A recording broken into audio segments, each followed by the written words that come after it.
Well, before the Queen died, Her Majesty asked for any Victoria Cross or George Cross medal recipients to attend the events after her passing, and some heroic Aussies are certainly heeding the call. Among them is Corporal Mark Donaldson, a former member of the Special Air Service Regiment. He was honoured with the Victoria Cross for very bravely exposing himself to enemy fire to protect injured troops and rescue an interpreter under heavy enemy fire in Afghanistan. And Victoria Cross recipient Mark Donaldson joins us now from London. Great to talk to you, Mark. Thank you so much for being with us. Tell us about how you heard about the request for you to be involved in the funeral. Yeah, hi, Mon. Thanks for having me here.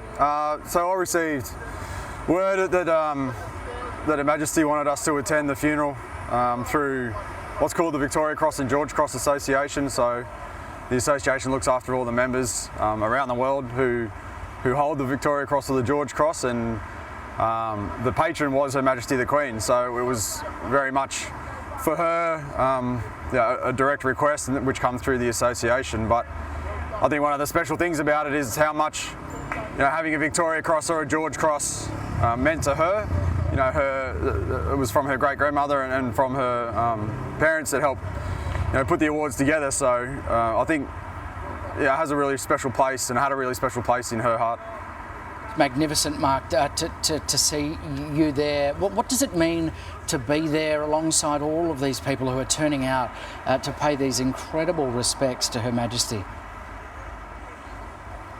Yeah, it's quite, I don't know, it's quite surreal. It's kind of hard to put into words, but I had the honour yesterday of going to the laying in state, and it was quite moving to go through there, to be able to have some moment of reflection, I guess, or a moment of time once more, albeit in very, very sad circumstances. So whilst personally I felt very honoured, it was also very, very sad, and it's quite amazing just to see the reactions of people out on the street, the way they talk about her, and even just the general support. Once you sort of come out of the hall itself and people were gathering together, they were strangers and they were talking to each other, and I think it also sort of, to me, speaks very much about who she was, and even in her passing, she still has that unique ability of humanness and humanity to bring people together.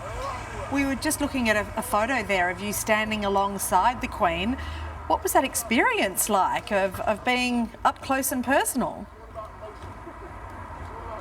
Yeah, I mean, I met the Queen on several occasions throughout the last few years of being a recipient of the Victoria Cross, but it was always extremely fond memories and very fond memories of any time I got to spend with her, and she's just very, very inspirational. And I think for me to look at the Queen, and she wasn't physically big in stature, but she had such a tremendous presence of who she was, and the ability of her to be able to be kind, compassionate and caring, and very wise as well. And I think it's hard not to think about those times, and those really, really special moments that I got to share, and many, many people around the world did.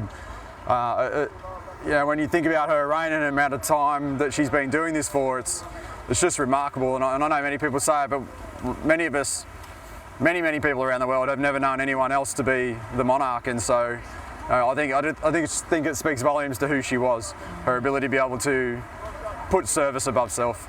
And as an ex-military person, it was just a really big inspiration.